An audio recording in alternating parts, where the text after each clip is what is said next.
ও বাপু, আমাকে সময় তো বিয়ার মারা ছিল না, এখন হইয়াছে, ও টুক তো করবে। ঠিক না বে ঠিক? এখন হয়েছে, বলে না বলে না? বাদ দাও, ছেলে হইলে এক মানুষ এটুক না করলে হয়। আরে শোনা পাখি, ঠিক না বে ঠিক? আবার পর্দা করে, বুরখা পরে দাদি আর নাতি। নাতির অবস্থা কি বলবো, বুরখা পরে কিডা? দাদি। কেমন বুরখা? হাত মোজা পা মোজা, চলে ভাঁজ পড়ি গেছে, ওর দিকে কুত্তাও তাকাবে না। এ এত কায়দা করি। আমি বুরখার বিরুদ্ধে বলছি না, কিন্তু মানে বলছি উদাহরণ দিতে। উনি আর নাতি, ওরে বাবা লিপস্টিক তো মারিস মারিস, আবার এমনি তার কাটার বর্ডার করিছে কালো করে। বর্ডার এটা সীমানা, এর মধ্যেই কিস মারতে পারবে, এর বাইরে না। ও ওই সেই সারের গল্পটা তো এখনো শেষ করা হয়নি। কিসের কথা বলতে মনে পড়ে গেল না? কিস এটা তো খারাপ জিনিস না, স্ত্রীরে কিস করা। তো ওই চাচারে কইছে কি ভাতিজারে, যে তোর চাষি তো বিয়ে করে আনার পরে আমার ঠোঁটের সাথে ঠোঁট লাগাইতে দেয় না, একটু বলিস দিন। তো চাষি ডেকে বলছে, চাষি জানেনি তো আমার চাষা হলো সমবয়সী, এটা মনের দুঃখের কথা প্রকাশ করেছে, ঠোঁটে নাকি আপনি কিস করতে দেন না। তো বলতেছে যে যেহেতু বলে ফেলিছে, আমি তোমারে বলি ভাতিজা। সে বিড়ি সিগারেট খেয়ে মুখের যে অবস্থা করে রেখেছে, ওর পাশায় কিস করা যাবে, তা ঠোঁটে না। এত দুর্গন্ধ আছে না?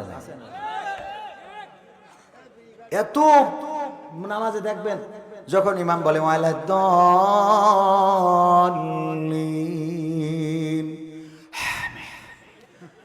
এই যে আমিন বললো, আহা মাঝে মাঝে এত কষ্টে পড়ে যায়। আমি তো আমার মনে হয় ফেরেশতারা খাতা কলম ঠিক চলে যায়, যা আপাতত তুই নামাজ পড়ি না, পরে এসে লিখবো।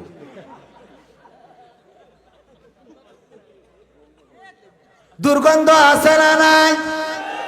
এত দুর্গন্ধ যে ওর শুধু মুখী নাম, ও যখন পায়খানা ফিরে পানি মেরে আসলো, ওই টয়লেটে গেলে দেখবেন যে বসবেন যে কোনো বিড়ি করে হেগে গেছে, ঠিক না বাঠে? ওই টয়লেটে ঢুকলে আপনি বুঝতে পারবেন যে কিছুক্ষণ আগে এক আল্লাহর লেগেছে। এত দুর্গন্ধ। এই জন্যে নিজেদের পরিবর্তন দরকার, আছে না নাই? তাহলে বৃদ্ধদের কাজ দিলাম একটা, যুবকদের কাজ কয়টা? কয়টা? 5টা। 1 নম্বর, নামাজ কাজা করা যাবে যাবে না। আল্লাহ বলেছেন, ইয়া আইয়ুহাল্লাযীনা আমানু ইসতাঈনু বিস-সাবরি ওয়াস-সালাহ ইন্নাল্লাহা মা'আস সাবিরিন। আমার আল্লাহ বলছেন, ওগো ঈমানদারেরা শোনো, তোমরা ধৈর্য এবং নামাজের মাধ্যমে আমার সাহায্য প্রার্থনা করো। তার মানে যারা প্রেমিকার পিছনে ঘুরে বেড়ান, ভালোবাসা অ্যাকসেপ্ট করে নাই, মনের দুঃখে মাল খান টাল হয়ে পড়ে থাকেন না, ওইগুলো করার দরকার নাই। যেহেতু আপনারে ভালোবাসে নাই, সুতরাং আপনি এবার ধৈর্য দিয়ে নামাজ দিয়ে মোকাবেলা করেন। মসজিদে ঢুকে যান, আল্লাহর কাছে সাহায্য চান। আল্লাহ আপনার এমন একজন দান করে দেবে যে একদিন অথবা আপনাকে এমন জায়গায় নিয়ে যাবে যে একদিন দেখবেন যে আপনি যেই জায়গায় পৌঁছাইয়েছেন, এটা দেখার পরে যারে আই লাভ ইউ বলেছিলেন ফেরত দিয়েছিল, ওই মেয়েটা একদিন কষ্ট পাবে। আহারে, ওই দিন যদি ওর আই লাভ ইউ টু বলে দিতাম, তাইলে তো দুইজনের টু একসাথে থাকতাম, ঠিক না বেটে? কথা কি বোঝা গেছে? সাহায্য চাইতে হবে কার কাছে? বিপদে পড়েছেন, ডাকবেন কাকে? আল্লাহকে। মুসিবতে ডাকবেন কাকে? নামাজ পড়বেন, আল্লাহ সহজ করে দিবেন চলার পথ। 2 নম্বর কাজ হলো, দাড়িটা কাটা যাবে না, দাড়িটারে সংরক্ষণ করতে হবে। 3 নম্বর কাজ হলো, টাকনুর উপরে কাপড় পরতে হবে, টাকনুর নিচে কাপড় পরা যাবে। আর 4 নম্বর কাজ হলো সৎ কাজের আদেশ।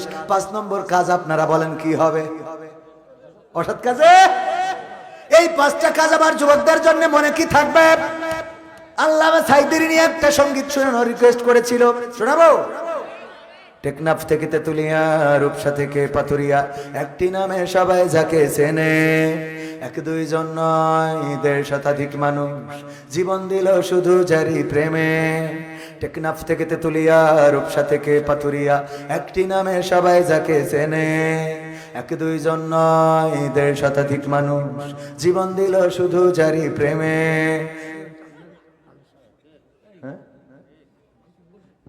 সেই মানুষের মুক্তি চেয়ে যেতাম আমি গান গে, সেই মানুষের মুক্তি চেয়ে যেতাম আমি গান গে, সেই মানুষটি নাই দুনিয়ায় নাই।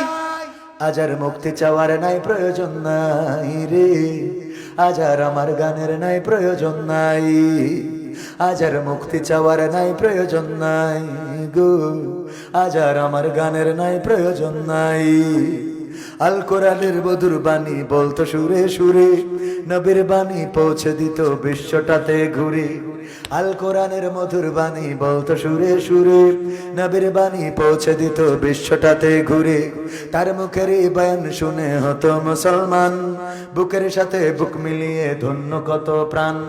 সেই মানুষের মুক্তি চেয়ে যেতাম আমি গান গে, সেই মানুষের মুক্তি চেয়ে যেতাম আমি গান গে, সেই মানুষটি নাই দুনিয়ায় নাই।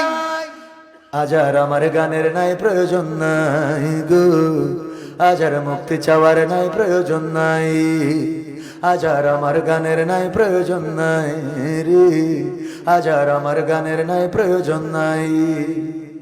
এগুলো দেবেন তা আগে তো বলবেন, রাত 12:30 এসে বলতেছেন 1টার সময়, কেন 1টা বাজে গেছে, উঠানোর কথা 10টায় দেবেন, 12টায় শেষ, 1টা বাজে গেছে।